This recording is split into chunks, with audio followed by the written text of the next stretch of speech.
Hi and welcome back to my channel. My name is Queen. In today's tutorial I will be teaching you how to cut and sew a 360 flare peplum. I want to use this video to appreciate all my subscribers. To you, my returning subscribers, and to my new subscribers, you're much welcome to my channel. Alright guys, so I have gone ahead to fold my fabric into four. How did I achieve it? My fabric like this, okay? So I went ahead to fold it firstly this way, okay?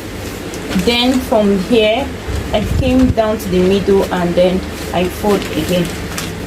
So all my measurement will be start from this end, okay?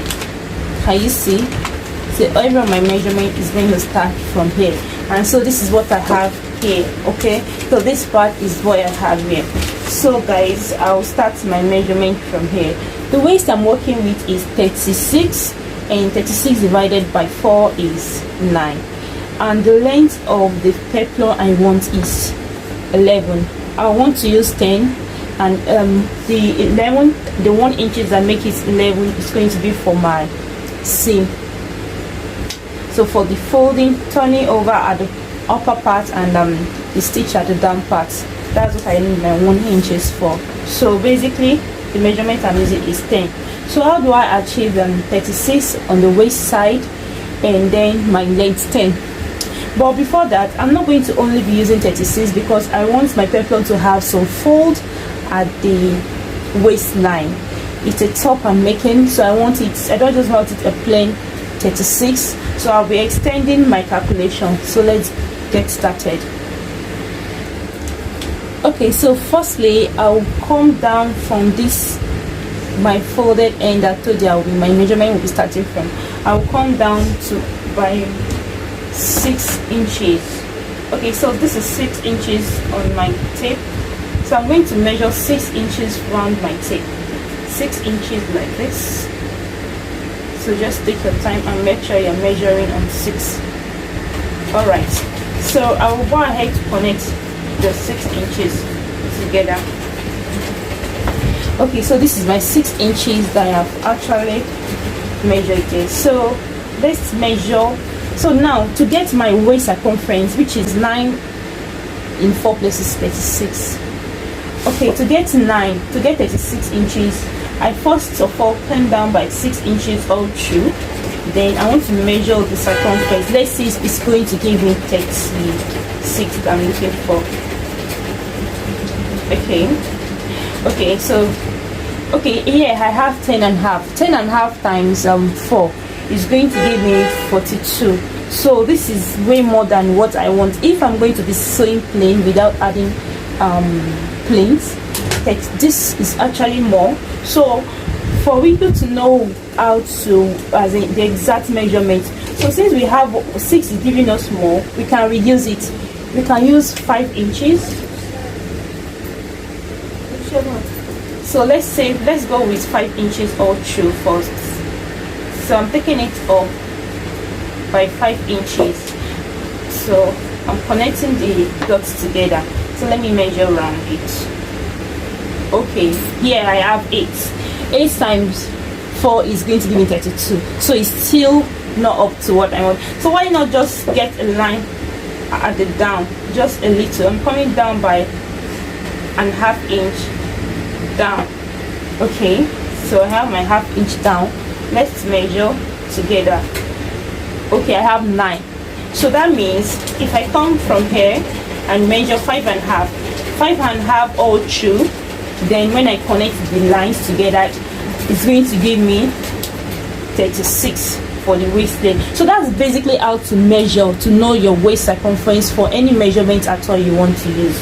Okay, now so this is, now I'm not using 5½, and again 42, the 6 inches I used earlier that gave me 42, I'm not using that one as well because it's not still going to be enough. I need about 10 to 12 inches more for my waist to give me the fold I want. Excuse me. Okay guys, so let's go. So I think I would like to do 7. So 7, so I will go around my fabric by 7 inches then I'll connect it together, then I'll measure. So I have 11 and a half. 11 and a half times 4. I think this is enough for what I want. So from this 11 and a half, I will start my measurements. I want 10 inches. So this from where my 10 inches will start. Okay, the blouse I'm making is actually 25, length 25, and the waist length is 15. So definitely the peplum is going to be 10. So it is the 10 I want to measure from here. I'm going to be putting in the link the how I made the upper parts, the bustier, I call the bustier area and the sleeve. But for this is just the peplum, the 360 flare that I'll be putting out through. So now let's go for 10. So from this part I'll just go to mark on 10. I'll just go ahead to mark on 10.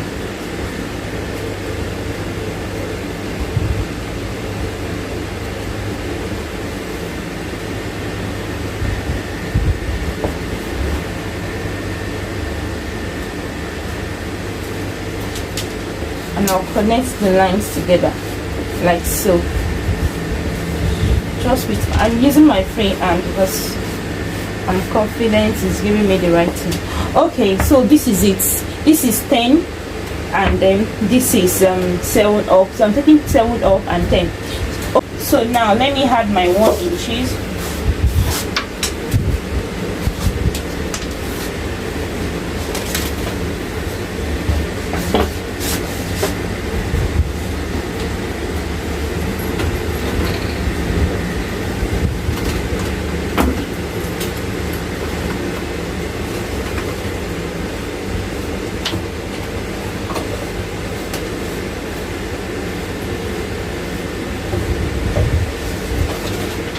Okay, so 11. So I don't really have much waist at this end, and at this end I only have about 1. I can still do away with that. So let's go ahead and cut it out.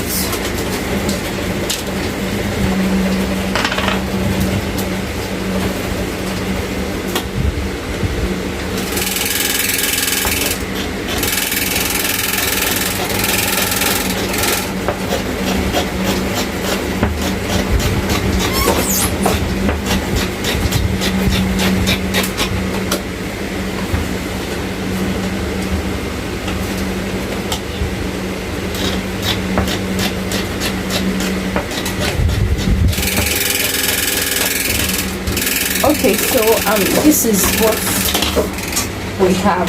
Okay, so our peplum is ready, and the next thing for me to do is to split it into 2. So I'll come to one of the folds there and split that into 2. But if you don't want it to be splitted, if you're just adding it to just like that, you just go ahead. But it's not always the best if it's not a stretchy material. If it's a stretchy material, you can go ahead to cut the exact waist measurement and add it. At least when you want to wear it, to always stretch out and you can wear it with ease. So I've slit that out this part where my zipper will be when I'm sewing. Okay, so the next thing for me to do is to cut out the lining, the exact lining, same measurement, and then I'm going to cut out my stay. Okay, here is my stay. I've gone ahead to cut my my lining. I've gone ahead to cut my lining. So it's easy to cut the lining. I just calculated 7 plus 11, which gave me 18. So I just folded my fabric on 18 on all around, and I was able to cut this easily. Here is the stay.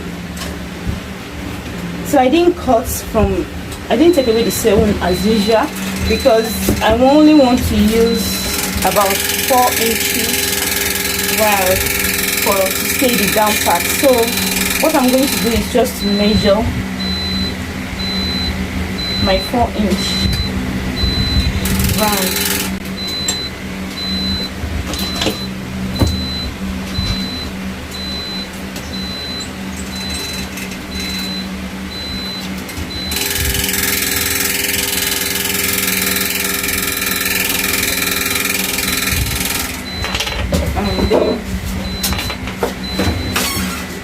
Connect.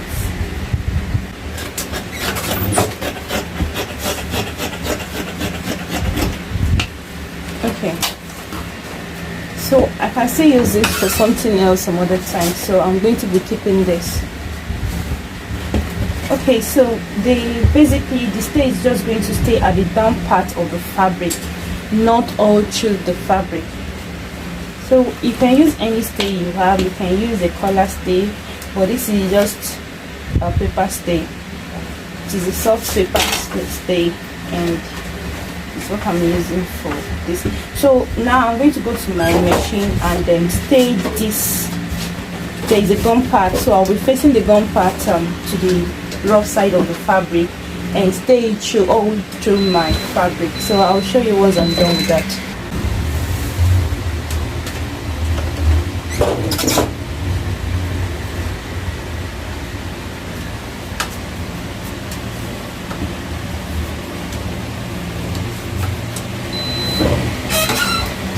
There's a bit of trouble because it's very much.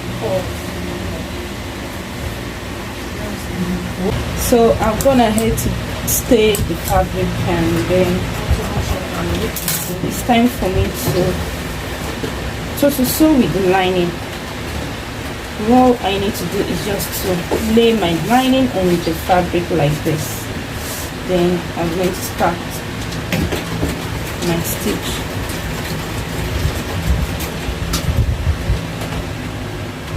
Okay, so this is the rough side, this is the right side, and then I'm placing my lining like so.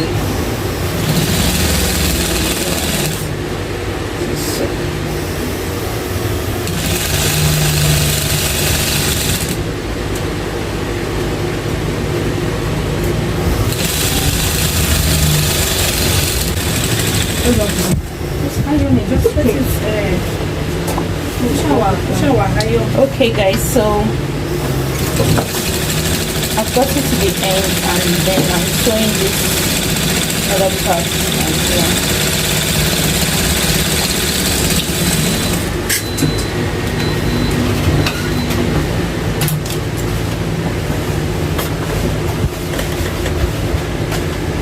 And this is how it's looking. So I'll go ahead to flip it over, bringing out all the edges. So I'll flip it over like so, and then go ahead to iron it. So I'll take it to my steam press and then iron it. You can use a normal iron to first of all make sure the lining is slipping on the other side. So I'll be using an Emmy gum as well, because I don't want my lining to flip out this way to be showing. After I'm done ironing it, I will go ahead to use Emmy gum to the necessary part, so that I will have a permanent knit and staged dress. I hope you understand what I'm trying to say. Okay guys, so we are done, and this is what we have. It's looking so neat, and I love the outcome. Okay, so you can go ahead to fold it anyhow or any way you want it. You can style it anyhow, and you're going to be having your beautiful waves at the down part. Okay, so you can see this is what we have. It's looking so nice, so neat, and well sewn. So go ahead and give yours a try. So if you have watched this video to this extent, please give this video a thumbs up, like, comment and share, and please do not forget to subscribe to my channel, and let me know your thoughts in the comment section as well. I will just be there waiting for you.